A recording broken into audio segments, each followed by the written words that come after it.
I am Teresa Nelson from the League of Women Voters of Oakland, and I'm pleased to see such a strong turnout for this event. Our candidates for the Board of Supervisors District 3 are Rebecca Kaplan and Lena Tam. It's great to see both of you tonight, and thank you for being here. I'm pleased that we will have Spanish and Cantonese interpreters for this forum tonight. Welcome and thank you to Andrea Rocha, Hernan Lafitte, Wei Quan Tang, and Harvey Tai, who are working with us to provide this important voter information to a wider audience. I will ask the Spanish interpreters and then the Cantonese interpreters to give participants instructions in each language so that anyone can access the Zoom channel in these languages. This will appear on your screen and we will have a brief pause.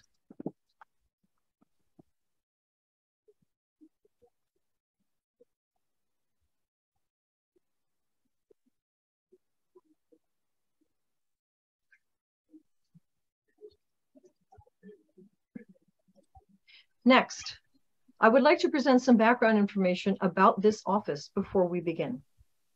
Alameda County is governed by a 5-member Board of Supervisors, each of whom is elected on a non-partisan basis from a separate district where they live.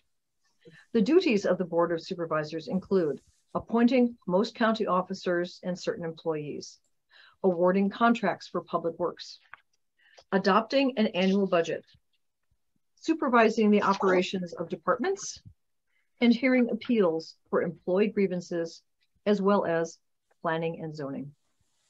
We hope that you are here because you want to make informed choices when you vote. The League is here to help you make those informed choices, and we use a few simple rules to be sure that you have the information you will need to help you make that decision through a fair and balanced process. It is important to the League to give the community a voice, which is why we invited the community to send us questions for the candidates in advance. Those questions have been sorted by a team of League leaders to avoid duplicate questions and select those questions that are most important to the community. We will not be taking live questions during this forum. You will notice that the Q&A and chat features have been turned off to minimize distraction. Note that the candidates have not seen the questions in advance. Next, I'll remind the candidates of the key ground rules. Each candidate will have 2 minutes for an opening statement. To keep the discussion flowing, candidates will be expected to keep their answers to 1.5 minutes for each question.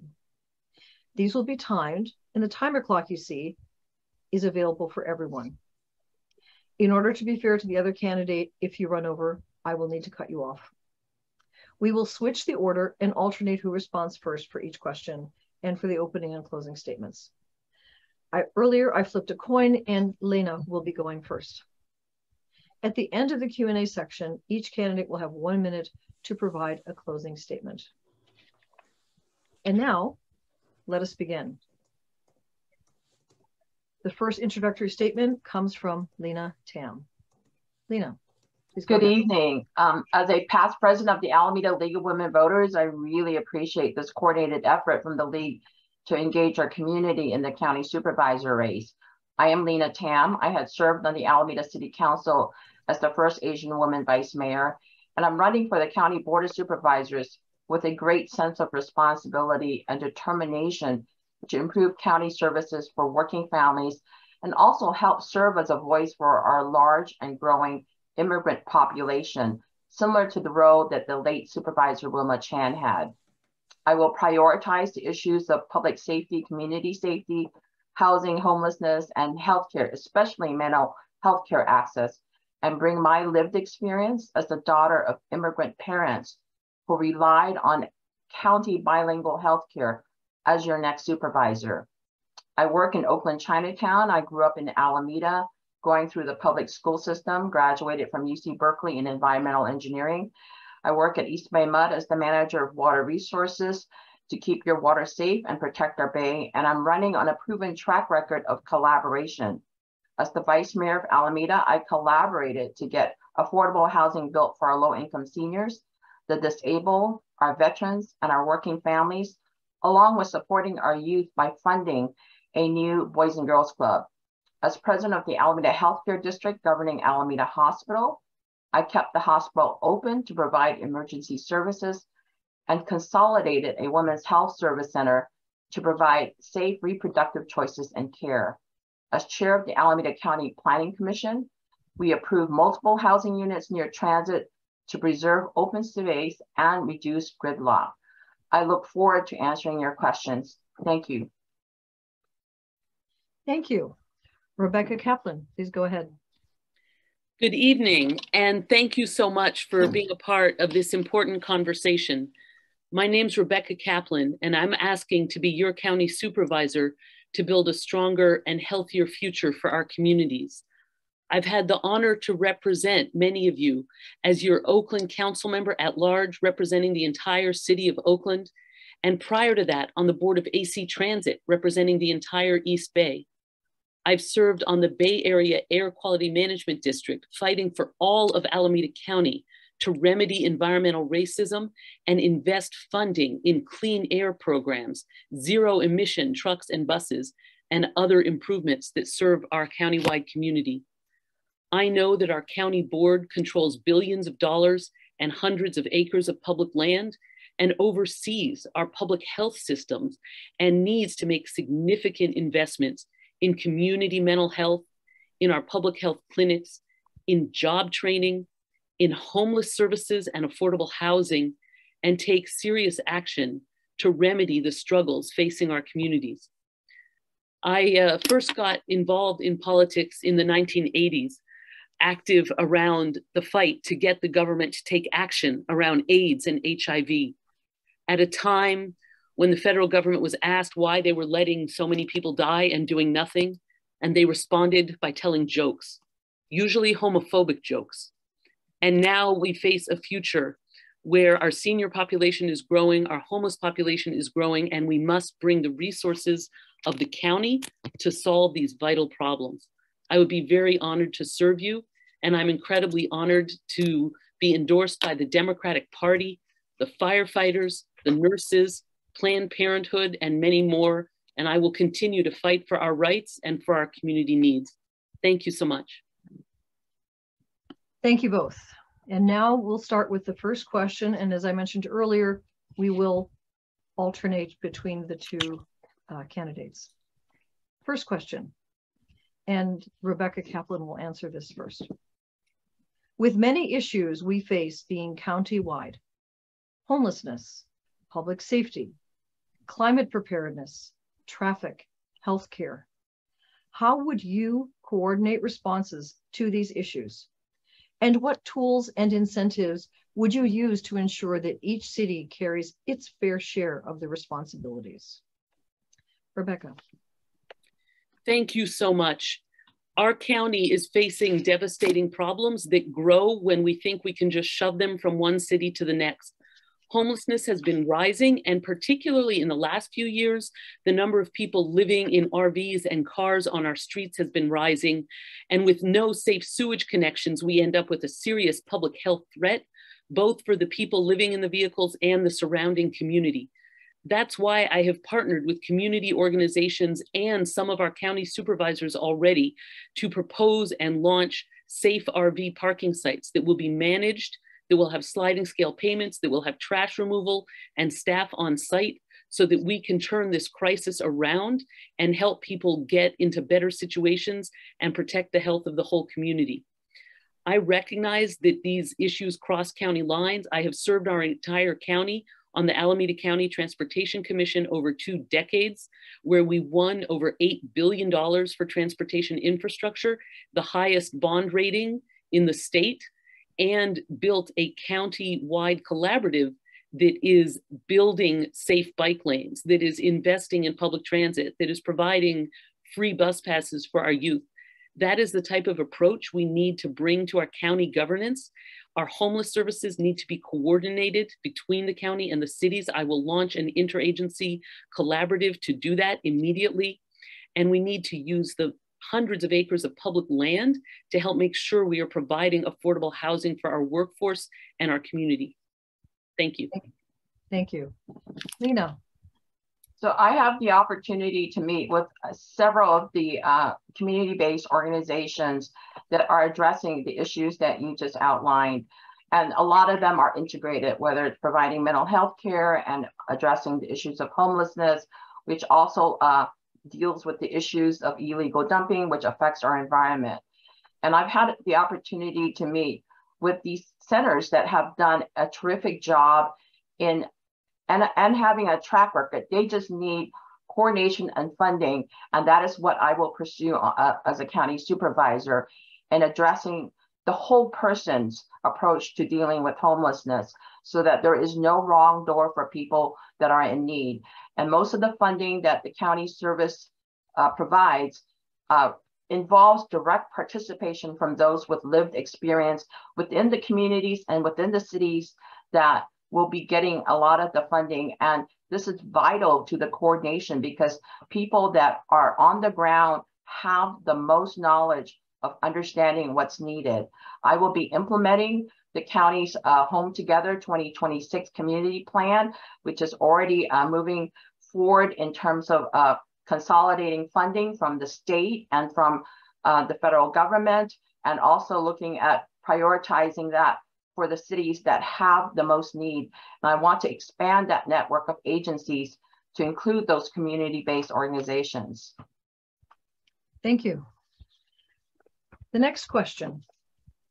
Alameda County is close to building one affordable unit of housing for every market rate unit on unincorporated land. Where should the county build more homes, and how should the county help with financing? Lena, please go ahead.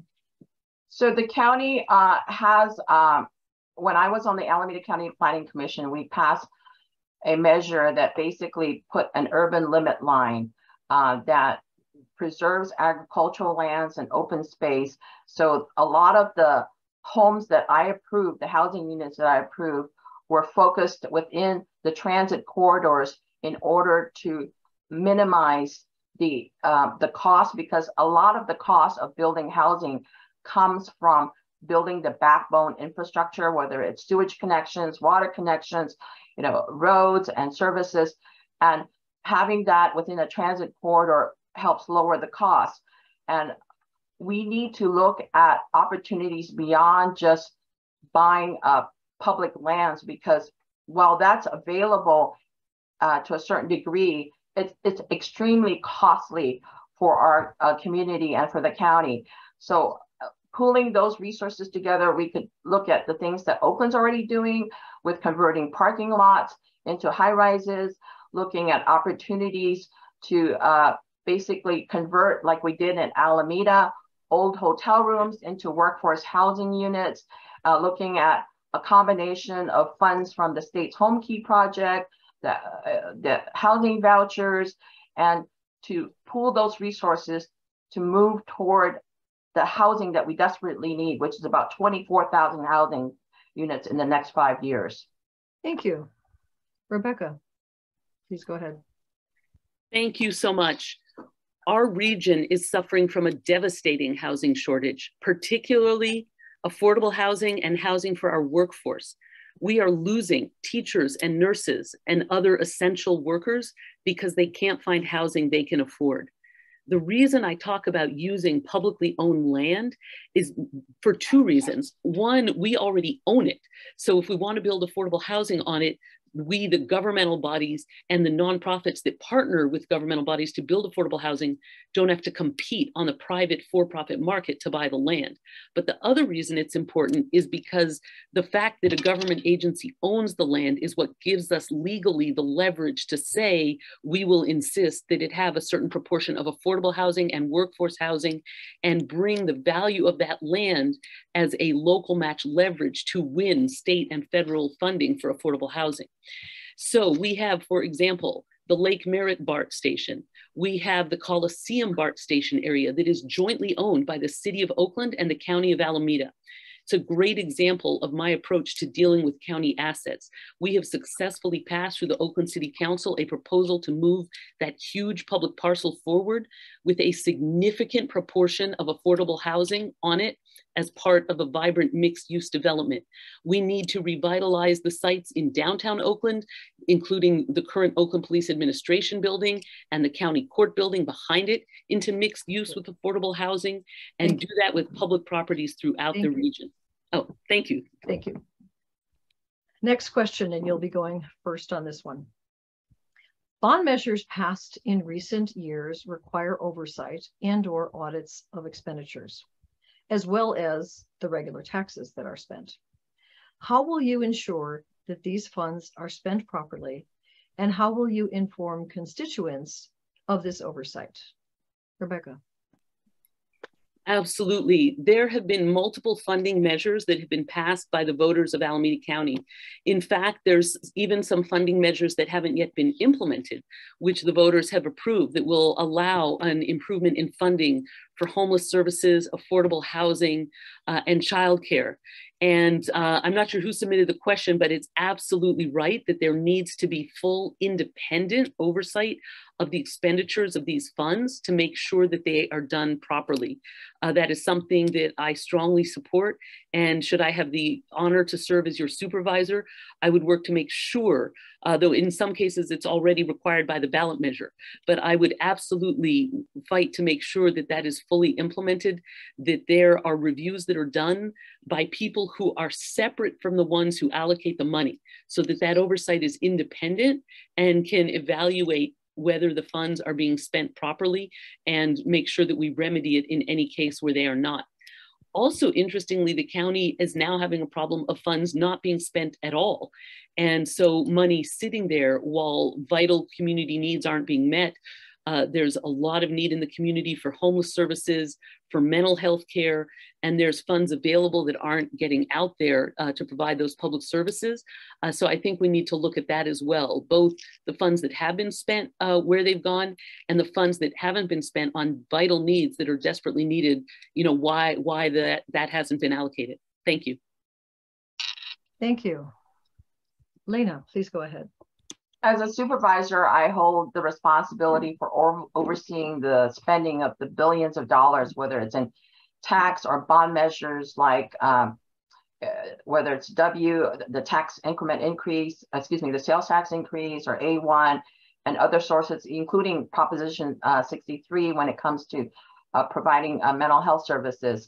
And I think it's really vital, in addition to having the built-in oversight committee that is already a part of the bond measure that was passed, to have regular meetings with the community groups. Because, for example, when I talk to a lot of the community groups in the Fruitvale area, which is in the district, they don't really know how the allocation of funding came about with the ARPA funding, with the Americans Rescue Plan, right? And so we need to make sure to have those regular communications. I will conduct regular town hall meetings within each part of the district. I work with the county staff to stay connected on the budget allocation to the community-based organizations to ensure that we are meeting the key milestones. I want to meet regularly with the constituency groups to keep them apprised of the allocation of the funds and the expenditures to date, providing them timely responses to their questions, because this is their funds and they have to be used properly. Thank you.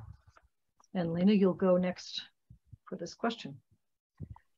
For several years, the League of Women Voters has been vocal about deficiencies at the Alameda County Registrar of Voters, especially around transparency on processes and public information. Some of these concerns include past election results not being archived online, mail-in ballot counting that, while accurate, was not done in public as required by law, new district maps not being published online, and voter registration files for candidates being expensive. With the heightened awareness about voting access and counting, how would you address these deficiencies? Lena. I share your frustration and some of the concerns the league has in accessing maps to just look at where the district boundaries are, given the redistricting, and also making sure that we have adequate information in terms of planning a campaign. So those are issues that are really core to our electoral process. And I want to make sure, and I need to have a better understanding of what the root cause of the problem is. Is it funding? Is it staffing? Is it technology? Because, like, for example, in the city of Oakland, the school district haven't been able to basically implement the ability for the students to start voting on the board members because of issues with the registrar of voters. So I want to make sure that I have a better understanding of where the problems are, because I know there's been some changes in staffing, and there's been technological issues, and then there's been concerns over access to data and security of data with cybersecurity. So those are the issues I need to have a better understanding and to identify a plan for corrective action, whether it's making sure there's adequate funding to get the kind of resources that they need to meet our objectives with the register of voters. Thank you. Rebecca. Yes, the situation with the registrar of voters in Alameda County has been backsliding in recent years. And yes, there is a technology component to this challenge, but let's be clear, they are suddenly unable to do things they were doing for years. This is a failure of leadership. We have a refusal to provide paper maps still to this day of the race that we are in right now. Those paper maps were supposed to be made available to candidates by the filing deadline in March. And we, both of us, you know, they're not playing favorites here. They're messing up for everybody. We still don't have those maps. That is unacceptable. These are paper maps. I have been running for office in Alameda County since 1999. Those maps were always available. You could walk in and get the printouts. So there is a failure of leadership here and a lack of commitment to some core principles of our democracy. I was very, very proud to work with an amazing coalition of young people to write and pass the measure in Oakland, allowing 16 and 17-year-olds to vote in local school board elections. It passed overwhelmingly. It's been proven to improve civic participation, and it hasn't been implemented because the county registrar has declined to take certain steps that the Board of Supervisors should be directing them that they must take. And I would absolutely be thrilled to work to remedy these and other problems facing that office. Thank you. Thank you. Next question. What are your budget priorities for Alameda County? Where would you envision changes, and where would you invest to improve the quality of life for Alameda County residents? Rebecca. Thank you. One of the places where we are seeing skyrocketing need without adequate response is the needs around mental health. The demands for counselors, for mental health care, and for crisis mental health care have been rising and rising. And the supply, the number of counselors, the number of beds, the number of treatment staff available has not been going up. And people are really suffering and struggling.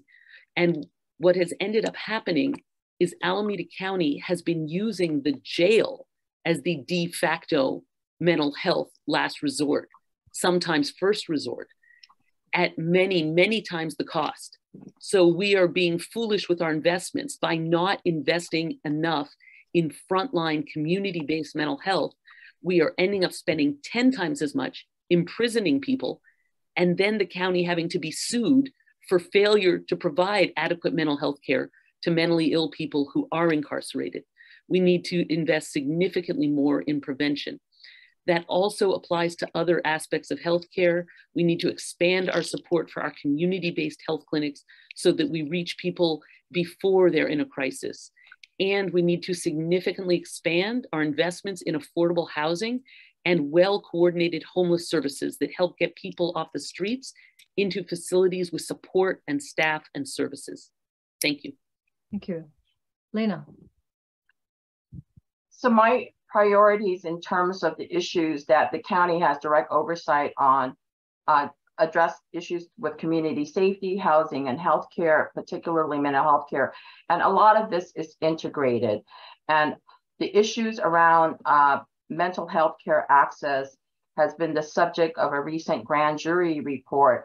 And a lot of those recommendations that are in that report are things that I want to fund and prioritize, because they will help alleviate some of these other issues, whether it's crisis response at homeless encampments, whether it's making sure that we are in compliance with the consent decree that was issued for the county jails, because we should not be giving people an option of going to jail or going to a mental health facility. And we don't have enough capacity at John George now. We need additional facilities. We also need longer term facilities for mental health care, because if you are on a 72-hour hold and you are released, going back to homeless encampment is not necessarily, definitely not an appropriate way of getting the appropriate treatment you need.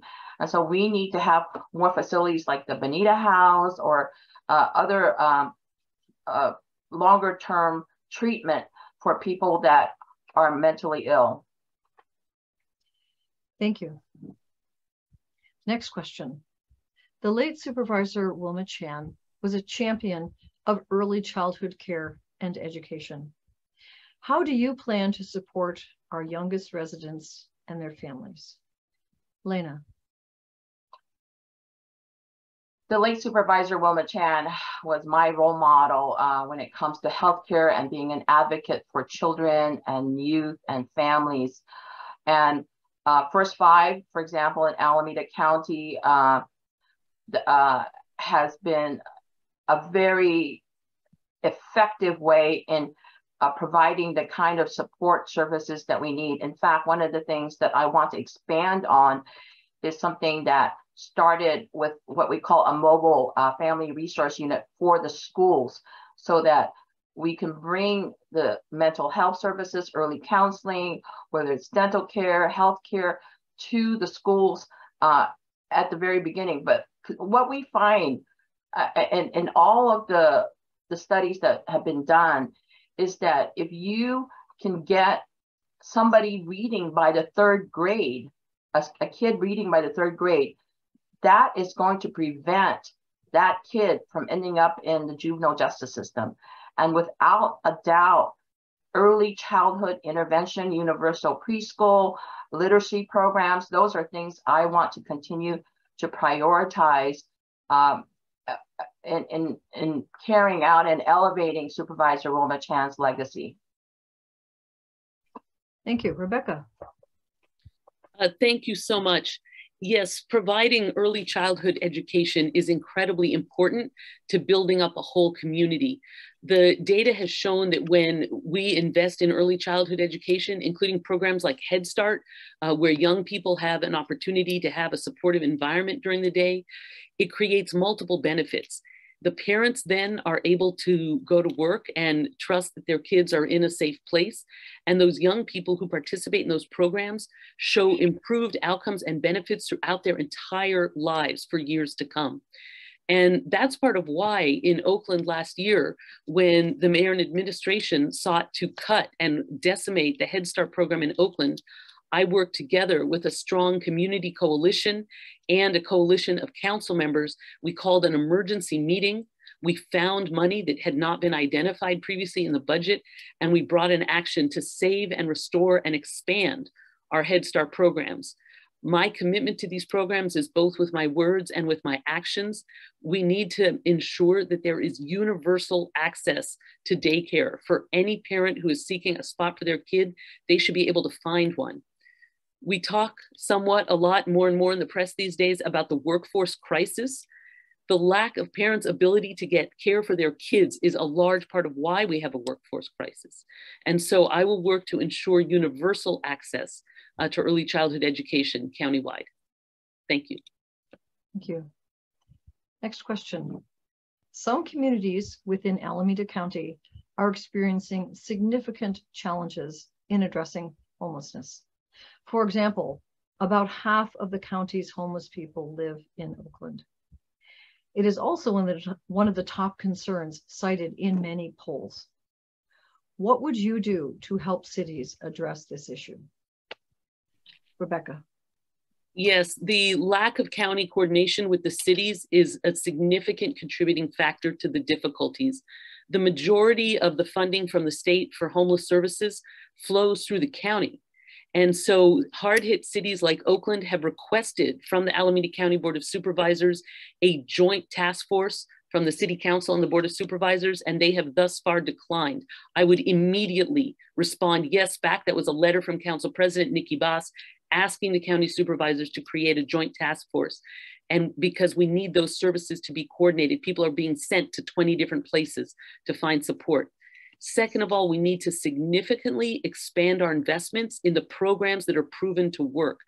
That means facilities that have rooms that get people off the streets right away and also have services and support on site. We have had great success acquiring dorms and hotels with spaces like the Lake Merritt Lodge, getting people off the streets, with programs like Lau Family Community Development, using hotel rooms with staff on site, programs that get people their driver's license, a bank account, help rebuilding their lives.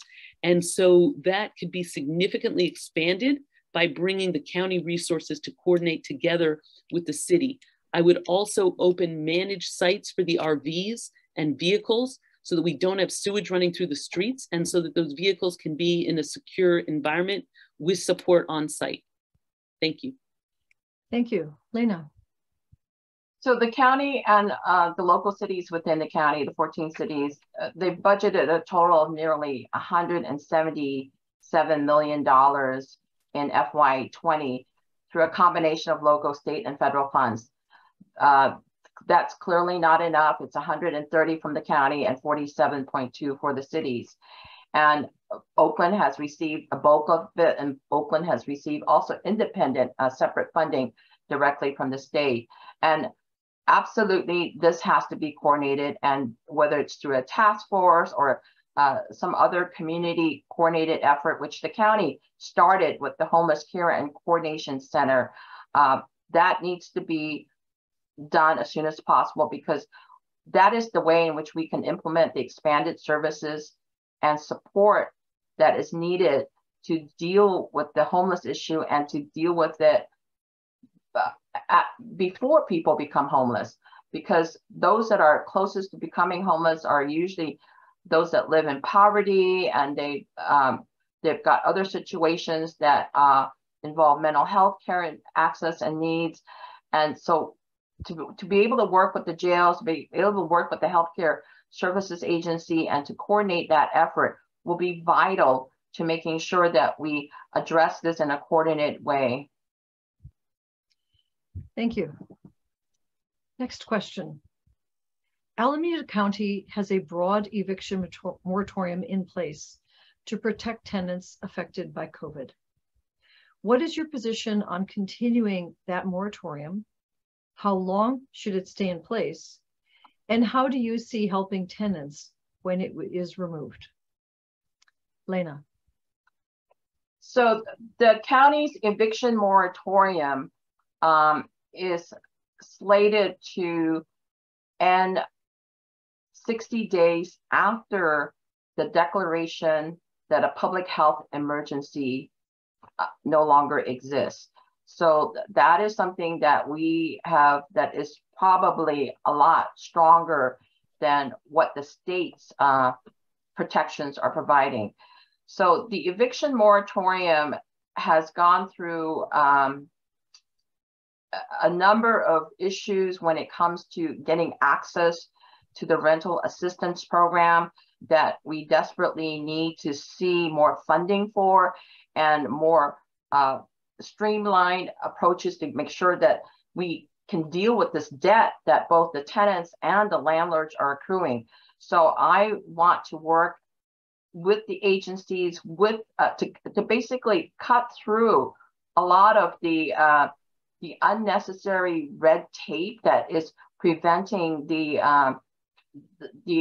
funding from getting to the resources, to the tenants and the landlords that are in desperate need of this kind of support. And I think the eviction moratorium, after all is said and done, we need to understand the lessons learned and what works well and what needs to be improved upon. Thank you. Rebecca. So let's talk about what was supposed to happen, why it hasn't, and how to fix it.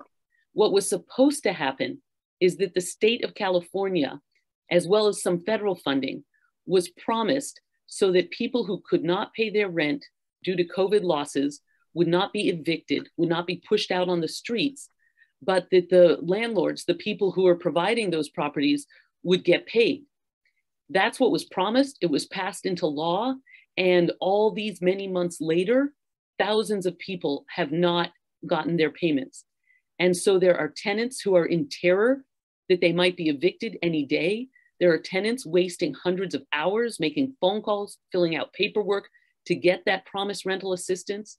There are small property owners at risk of going bankrupt because they haven't received that promised rent assistance to cover the payments that their tenants couldn't make.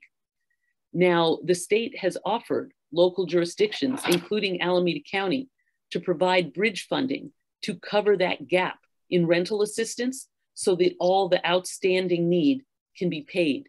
That needs to be implemented immediately. They are wasting time having tenant applicants be scored against each other to see which applicant deserves it the most. Every qualified rental assistance application should be paid. We should launch a landlord-tenant mediation service immediately to help get through these cases. Landlords should be allowed to apply directly for the rental assistance, and we should make sure that we don't face a wave of evictions. Thank you. Alameda County is one of the most diverse in California on almost every aspect, from income to ethnicity to age and more. How will you commit to connecting and listening to people from all groups and ensure that you have an accurate sense of the needs of District 3? Rebecca. Thank you. It is really important that we work together effectively and acknowledge our differences and the way we are stronger when we support one another.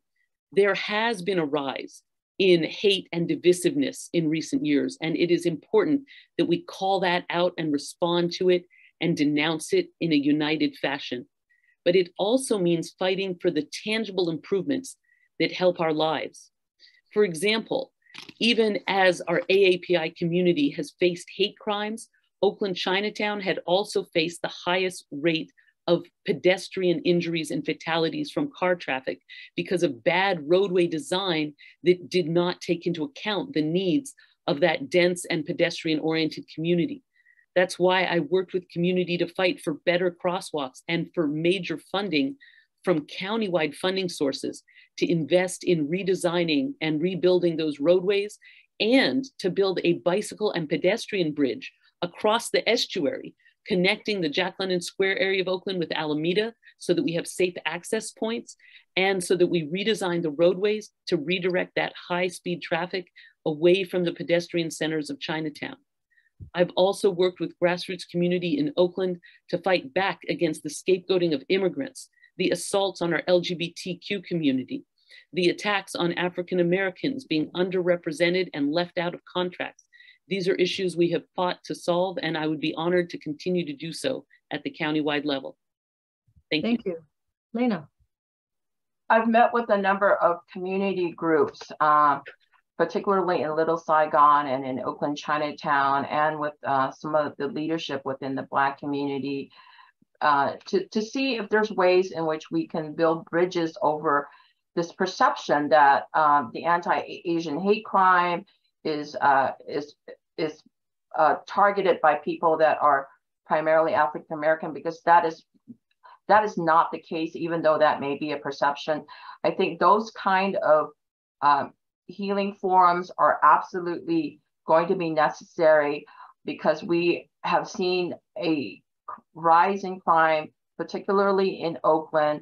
We have seen an increase in the amount of gun violence that has been extremely heart-wrenching. We need to have the things that you're having tonight, like you have a Cantonese interpreter, you have a Spanish-speaking interpreter. When I go to rent stabilization forums that Supervisor Dave Brown and Nate Miley have held, they have similar types of translation services. we need to be able to have that cultural competency and bilingual access so that everyone, especially those that are most affected, can contribute to that broader conversation of how we can help each other and move forward. Thank you. And this will be our last question this evening. How do you envision the county working with a new sheriff, given the oversight authorized by the new state law AB 1185 and the new district attorney on public safety and county jail issues? Lena. That's ironic. About 2 weeks ago, I had asked for a meeting with our new sheriff and our transition team. We happen to share the same political consultant, so we were able to have that meeting very clearly in a very expedited way, and also with the Deputy Sheriff Association. And the issues of oversight is something that the new sheriff welcomes. The district attorney candidates that I've been to forums with also have embraced that. I think moving forward, there will be a healthier relationship between the county supervisors, and the DA, and obviously with implementing the consent decree that is going to be a part of operating the jail, because there's specific monitoring points that require a report on how well you've been doing in terms of making sure that those that are incarcerated get the mental health care treatments that they need. And I want to see the oversight committee have their own independent counsel, and not tied to the DA's office or to the county council, that they should have a separate council that can address some of these issues around use of force and other guidelines that are needed in reforming the Sheriff's Department. Thank you. Rebecca. Yes, I think it is an incredibly important moment where we have an opportunity to do things in a much better way than we have. They say if you only do what you've always done, then you'll only get what you've always got. And there have been hundreds of millions of dollars spent on mass incarceration without reducing crime. We need to be cracking down on illegal gun dealers and tracing and shutting down those who are profiting by selling death into our community. But money is going, locking people up with mental health needs rather than having them have access to community-based mental health. By shifting the priorities, which is something that the county supervisors can do with our funding direction, and something which having these new leaders creates an important moment of an opening to make these changes. We should be doing the evidence analysis, the crime lab use, the gun tracing, the use of the technology like Star Chase that allows us to follow fleeing vehicles without putting the public in danger, and identify and shut down those who are preying on our community. And at the same time, stop wasting jail investments on mental health, move that to community-based mental health services. The fact that there will be a new sheriff, that there will be other new leaders coming in, I think increases the ability to uplift those needs, to make those changes in ways that will better serve our community. Thank you. And now, closing statements. Rebecca, you'll be first. Thank you so much. I would be incredibly honored to serve as your county supervisor, to make sure that we make the kinds of investments that our communities need. When we recognized how much effort was going into sending police to respond to calls about mental health, I worked with grassroots community to launch the proposal and the funding to have a program in Oakland now called Macro that provides civilian crisis responders and lets police refocus on serious issues like gun crime. We need to bring that kind of innovative approach to our county while also knowing how to find the money.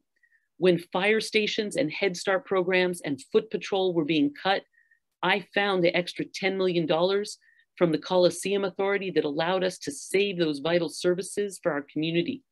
We won that money because we were willing to go to court to fight for the taxpayers of our county to not be ripped off by billionaires who didn't want to pay their debts. I will fight to protect our community, our rights, and our core needs. Thank you. Thank you. Lena. Thank you for hosting this forum. I want to be your voice on the Board of Supervisors. I bring the depth and the breadth of experience in collaboration to the board, having served on the City Council, the Healthcare District, and the Alameda County Planning Commission. I continue to be a community advocate, whether it's through the League of Women Voters, the Asian Pacific Democratic Caucus. I've also helped mentor young children, promoted open space and healthy communities through our Parks Foundation and the Alameda Hospital Foundation Board. I voted for safer streets, senior housing, condemning hate crimes, and I want to work with you to elevate the legacy of the late Wilma Chan to new heights in improving access to county safety net service. I am honored to have the endorsement of the East Bay Times, all 3 mayors within District 3, that includes Oakland, Alameda, and San Leandro, along with Supervisors Dave Brown and Hoppert, and former Supervisor Alice Linebicker, the American Association of University Women, and over 75 leaders that are listed in my website at lenatam.com. I would be honored to earn your vote. Thank you. Thank you to both of our candidates. And thank you to our audience participants for your interest in making informed choices. Your local leagues also participate in something called Voter's Edge, an online collection of candidate information. We encourage you to view the candidates' resumes, platforms, and positions there. That website is votersedge.org. Your local league, as you can see on the slide, will also be hosting numerous additional forums for local candidates on your ballot.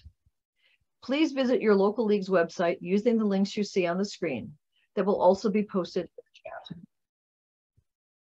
There you can find information about these upcoming forums, including how to attend and how to submit questions in advance. You can also access recordings of previous forums there. You can register to vote up until November 1st. Ballots will begin to be mailed out on October 10th. You can vote in person, by mail, or place your ballot in an official Alameda County ballot drop box. Whatever you choose, please remember to cast your ballot on or before Election Day, November 8th, 2022. Finally, before we break, please respond to this very quick 2-question poll. The League wants your feedback. You will also receive a 1-question survey in your browser window after you leave this webinar. Please take a moment to give us your written feedback. Thank you, and this ends our forum.